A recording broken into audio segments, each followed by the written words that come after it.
about that race to the puck in order to put it in the back of the net. And those races to the finish line as well. We promise to circle you when we can.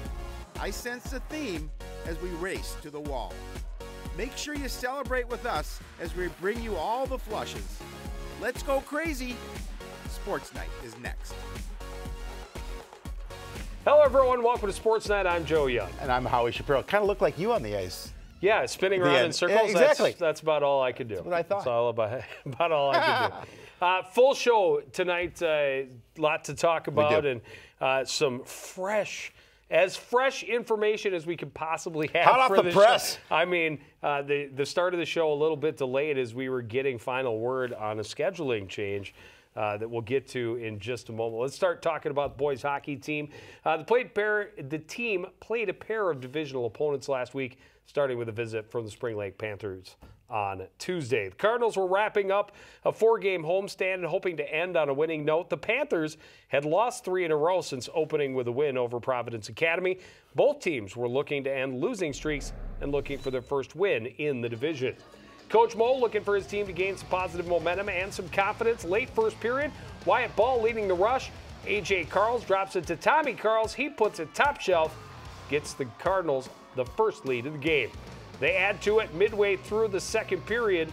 Cole Nicholas plays it ahead. A.J. Carls behind the defense. He's tripped, but still able to beat the keeper over the glove as he's going down.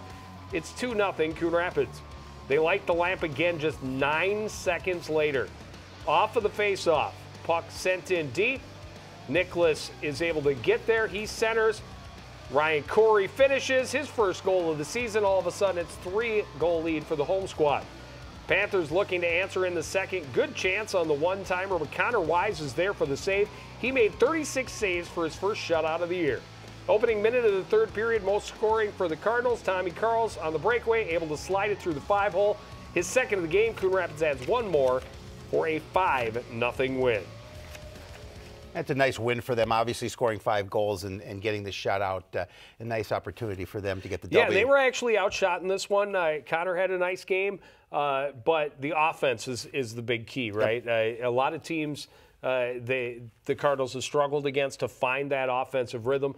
Definitely had it going and got good scoring chances and were able to finish. And that's the thing, being able to finish, and that's the key.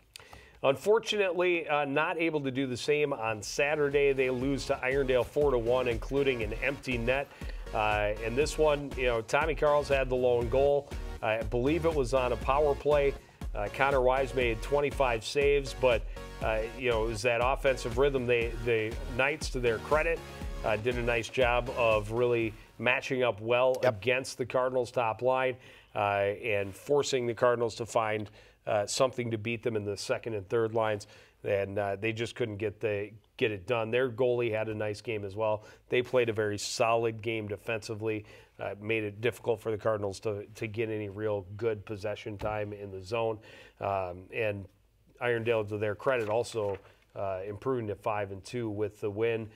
So they're off to a nice start this season. And I think the key for the hockey, we know that first line is going to score. It's getting contributions from the second line and third line will really be the key for this hockey team this season. Yeah, and they obviously against some of the stronger opponents need to shore up some things in the defensive end.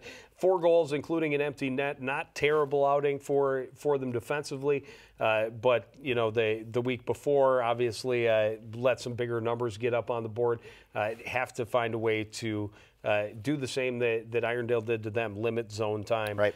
Take away space in the zone. Try and play the game at the other end, of course. Right. And the late breaking news is the team was scheduled to host the Providence Academy squad Tuesday. That game was rescheduled. There was some miscommunication, so it wasn't really known. Howie just got off the phone with head coach Steve Moe just before the show, saying that indeed the game was rescheduled, so they will not be playing tomorrow evening. Their next contest, they have some time off for the holidays now. They do have some time off. They will be going to River Falls the weekend. A week and a half from now, the 28th, 29th, playing Somerset on the 28th, and that's an afternoon game on Friday. and then playing River Falls on Saturday. Yeah, about 5:30, I got an email from their coach saying it was rescheduled, and I think I'm the one who let Coach Mo know that the game was not on. We started the alarm bells, and sure enough, we found out, Providence isn't coming, so it would be hard to have a hockey game if they didn't show up. Could have a scrimmage, but could not have a hockey game. That would be correct. No. Well, the girls' hockey team continues to roll. Not that they've hit a little softer part of the schedule. Last week, a pair of wins over divisional opponents. On Tuesday, the Bluebirds hosting the Irondale Knights at Crick, looking for their third straight win. The Knights were struggling to find offense, but were coming off their first win of the season. Champlain Park Coon Rapids took control early and never gave them a chance to come back. No scoring until late in the first. Abby Peterson on the rush down the left wing gets around the defender and slips a shot inside far post to start the scoring with just under 3 minutes left in the period. But that opened the floodgates. Bluebirds swarming around the net, puck played behind, and Sophie Sinjam able to score before the keeper gets across. Her first goal of the year. It's 2-0 Bluebirds. They had another just 20 seconds later off the faceoff. The shot from the point is stopped, but the keeper loses the rebound. Mackenzie Baker jams it home. 3 goals in just over 90 seconds. CPCR a healthy lead at the first break. No more scoring until the third. Peterson again, this time going end to end. She beats the keeper high on the blocker side for a second of the night. Nice goal there. Elia Johnson didn't get a lot of action in her first varsity start of the year, but she gets the shutout with 12 saves, and the Bluebirds win easily by a score of 4-0. Yeah, it was a good game for them. Yep. They, again, we talk about it over and over again. This is a team that should be contending for a division, if not a conference title. They know that some of these teams below them, they have to not only win, but win impressively and dominate, and they did just that against Irondale. Irondale only had 3 shots on goal through the first 2 periods. Yeah, that's a tough one when you're trying to get back into hockey games and you're only getting 3 shots on goal in 2 periods. They did get 9 shots in the third period. They did. So they finally let Elia play a little bit. Yeah, she got an opportunity to get that first win at the varsity level. But it was a solid win for the Bluebirds. They followed it up with another shutout victory on Saturday, beating the Armstrong Cooper squad 2-0. Mayer getting her first varsity start. She made 13 saves. That's not 3, 13. She had 13 saves. 13. I was going to say 3 saves. A few more than 3. But Mackenzie Baker assisted on both Bluebirds goals. Tyson and Johnson, Holly Johnson, that is, the 2 to light the lamp. And they're hoping to keep this going. They've got Spring Lake Park coming to the Ice Forum on Tuesday. And then a huge test before the holiday. Big one. As they host former coach Jessica Christofferson and the Wyzetta Trojans at the CTN Outdoor Rink on Thursday. Yeah, that will be a great test, and of course an outdoor game. It's going to be a lot of fun for everybody. It is, and the weather has been gorgeous for it. It will not be bitter cold. It should be a great night for hockey, and the Bluebirds hoping to come out. They'll be a little bit of an underdog on there, even though they're on their home ice, but hoping to come out and turn the tables on their former coach. The wrestling team last weekend traveling down to Rochester for one of the biggest tournaments in the state, the Minnesota Christmas Tournament, and would have liked a few better finishes. Did not get as many wins as they would have liked. Moise Medimba, the best finish for the Cardinals at 3-2 at 160. He had 2 pins and a major decision in his 3 wins. But there you see it, a lot of guys going 1-2. Gavin Layton at heavyweight went 2-2 and did have a pin. But nobody reaching the later rounds in the championship side of the bracket, and they will be tested again. Now they've got a couple of weeks off before they hit another huge tournament going up to Fargo on the 28th and 29th for the Rumble on the Red. That's always a great competition. You see some of the best teams in the area, certainly in that tournament, and that should be great test for the Cardinal Wrestlers. Draws a lot of teams from other states as well, obviously North Dakota, but you see a lot of teams from Wisconsin, even Nebraska, that make the trip up because it's that big a tournament. They get back to Northwest Suburban Conference action on the 3rd of January when they travel to take on Elk River. The Elks, a team that has come on strong the last couple of years, and that's one the Cardinals will be a little more tested against than they have been historically. I know the Elks beat them. I don't remember if it was last year or the year before, but a recent win over them. And the Cardinals want to make sure that they take that one and keep things moving forward, keep themselves on track to hopefully challenge Anoka for the title. Yeah, I mean, that'll be, if they can get that opportunity to get the win, that will be a big one for them. Gymnastics team took part in the Champlain Park Luau Invite last weekend, and they finished in 5th place in that event. There's a couple of your top finishers. Cassie Rushmeyer was 7th place on the beam and 8th place on the floor. Rachel Dieters was 7th place, tied with her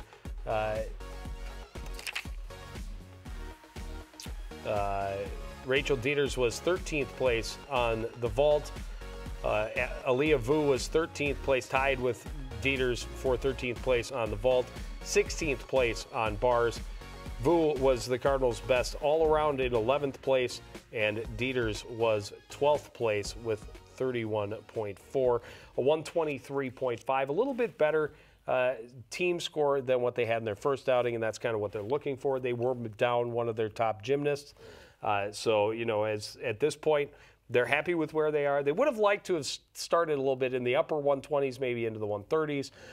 But, it's a process. It took so long, years, to get to that 130 mark. So for them to be starting and already moving up in the 120s is a good sign this early in the season. Yeah, when we did the preview, Coach Abel said, our goal is to get back to that 130 level. But you're right, it is a process. It takes a little time, but they're going in the right direction. They are at Anoka on Saturday. Then they are off for the holidays and return to action against Centennial on Wednesday, January 2nd.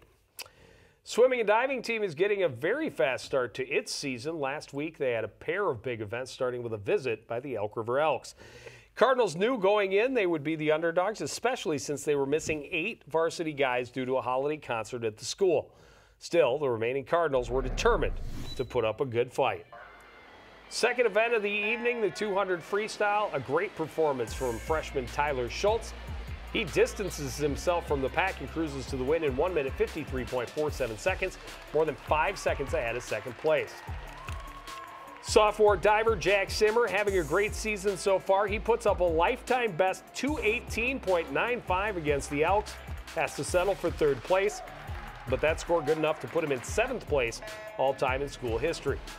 Back to swimming, 100 butterfly. Elk River already with a huge lead at this point, but sophomore Matthew Strusk gets the Cardinals another podium finish. Great push to the finish to ensure his 2nd place in 1 minute 0.48 seconds. 100 freestyle, Schultz another strong showing, putting up a solid time of 52.01, gets him a 2nd place finish. Cardinals just not enough depth to compete with the Elks. They fall 100 to 75. And in his weekly email, Coach Donaldson praised his athletes who did take part in the holiday concert. He thinks it's great, and we do as well, to have well-rounded athletes who are students first, athletes and artists second. Yes. But, you have to split that time sometimes, and that's just the way it works. But also, happy with where they are. He said, even with those 8 guys, don't know that they could have challenged Elk River. Elk River, very strong squad. Yep. But they did what they could, and he had a lot of praise for both those who went and took part in the holiday concert, and those who came and swam, and how hard they competed without their teammates. Yeah, he really did, and that's something that will bode well for them as the season continues, and just building up that camaraderie and the fact that you can allow yourself to do something else and then swim as well. Well, they also took part in the Bengal Invite on Saturday. The Cardinals finished 6th place with 200 points. A couple fewer teams in the event than there have been in the past. Yep. So Coach Donaldson said, yeah, it's a better score than we had last year, but there's a couple fewer teams. So he was still pretty happy with the way his guys competed. Jack Simmer, 3rd place in diving with a 3:15. Nice finish. And he is now 7th place all-time in both 6 dive and 11 dive competitions. Tyler Schultz was 4th place in the 100 fly. Matt Struss was 4th place in the 100 back. Schultz, 6th place in the 200 free. Struss, 10th place in the 50 free.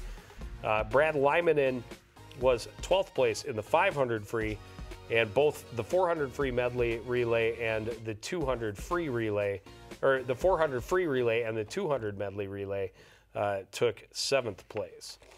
And swimming and diving is taking on Blaine, the battle for supremacy at the middle school pool on Tuesday. Yes. And Howie, we are going to be there now. Very excited. That came Very out, excited. and we were planning to go see some hockey against Providence Academy. That game's not going on. We're going to try and shift over to the pool instead and do swimming. See if they can get a big win over the Bengals. Hasn't happened in a long time. But that's one of the meets I know that a lot of the guys circled on their calendar saying, we haven't done it in a long time, but we're really coming along, hoping this is the year they finally turn the tides on the Bengals and reclaim the pool deck. Yeah, I know Coach Johnson told me his life's not complete unless he watched Sports Night, so I know he's watching tonight. We will be there tomorrow, Coach, and we're excited for that. So he just found out as well. Yeah, I know. It's a night of firsts. And they are at Park Center and Irondale. So they compete at Park Center. Irondale will be there as well on Thursday for a tri-meet. That'll be a good time. While many Minnesotans are enjoying an unseasonably warm December, it's not exactly ideal for Nordic skiing. But still, the Cardinals push forward.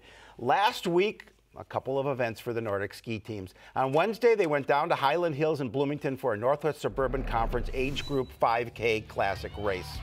This was before the heat wave, so the snow was pretty good for the race. Both teams looking for a fast start, and the seniors were up first, and Captain Olivia Ellenbacher with a great race right out of the chute. Her time of 20:32 was second for the seniors and fourth overall.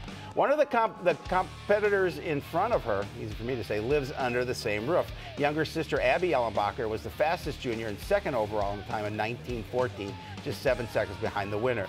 The boys, well, they also had some impressive finishes. Freshman Josh Thone runs away from the other freshman in the race, finishing second overall in a time of 18:09. Well, that's going to set the bar pretty high for junior captain Jared Haida. Great push to get out of the gates fast, and he'll reach the finish line in a time of 18:13, third place overall. Both Cardinal teams finished third out of 16, so a nice job, finish right in the middle of the pack. There's a look at the rest of the boys. Josh Thoen, as you mentioned, second place in 18:09.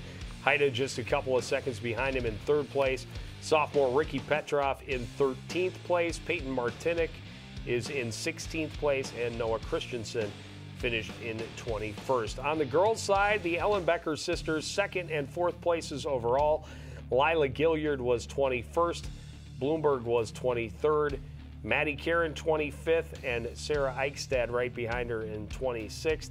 Good grouping there, 23rd through 26th. They just want to move those up to be 13th through 16th instead of 23rd to 26th. But we're just getting this season started. We are. It's early.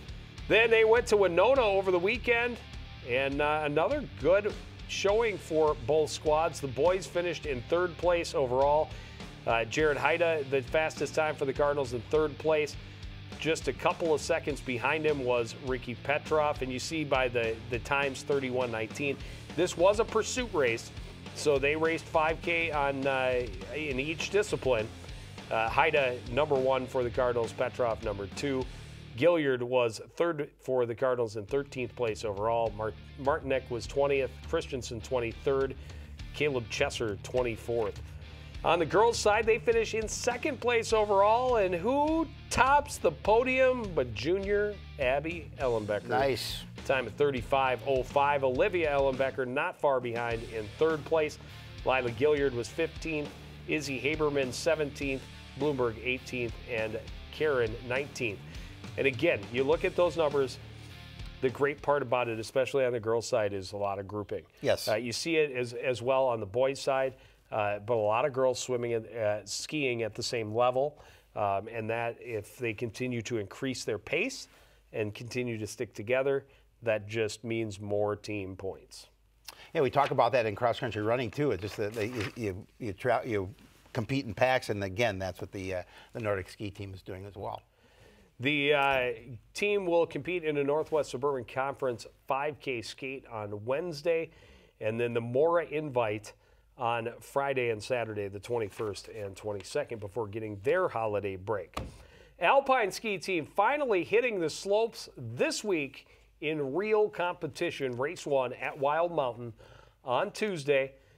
And then they have a couple of weeks off before they have race 2, also at Wild Mountain. That one on Thursday, January the 3rd.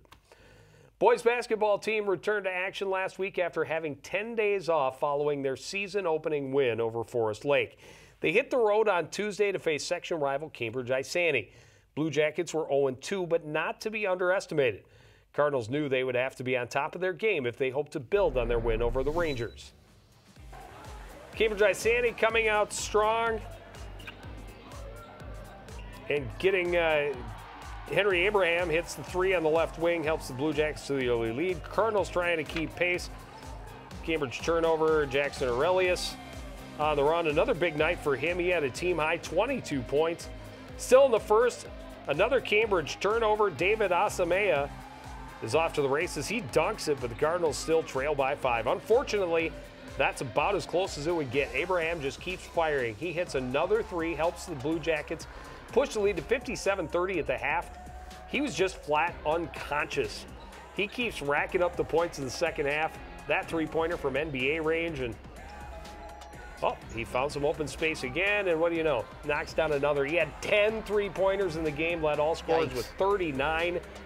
Cambridge Isani cruises to their first win, 97-63. Yeah, at some point when a guy has 10 3-pointers in a game, you say, we may want to abandon our stellar 1-3-1 defense and just go put a hand in the 1-2-1 face and just have a guy just follow him around and get in his hip pocket. I don't know. You got to do something if a guy's on fire like that. Well, it looks at some of the highlights. It looked like he didn't need a lot of space to hit those 3s as well. So the defense was coming over, but he just needed a small amount of an opening to hit those 3s. And to his credit, he was finding it, and he said, if the only place I can find room is from 23 feet, that's where I'll be. Yeah, if he makes it. And he was knocking him down from long range. And unfortunately, the Cardinals just did not have the answer. They did bounce back well, however, though, because they played St. Francis on Saturday. And they did about turn the tables on St. Francis. About the same score, just the other way. Asamea had 20 points to lead the team. Marshall Holland had 14. Jalen Palmer had 11. Jackson Aurelius had 10. And Jordan Doe had 10 points as well. So 5 guys in double digits. Yeah, I was texting a little bit with Coach O after that win, and he's pretty pleased with the outcome. He says probably as poorly as they played in that game against Cambridge, that's how good they played against St. Francis. And he said, Jordan Doe specifically, he mentioned making an opportunity to now starting to get in the starting lineup and really contributing to this ball club. And that is good to see for certain. Big test for them coming up this week. They're at Champlin Park on Tuesday, and then they will host Blaine on Friday. And Howie, we'll be there! Girls basketball, 3 games last week, starting with a game against Armstrong, and they come up short against the Falcons, losing 65-43.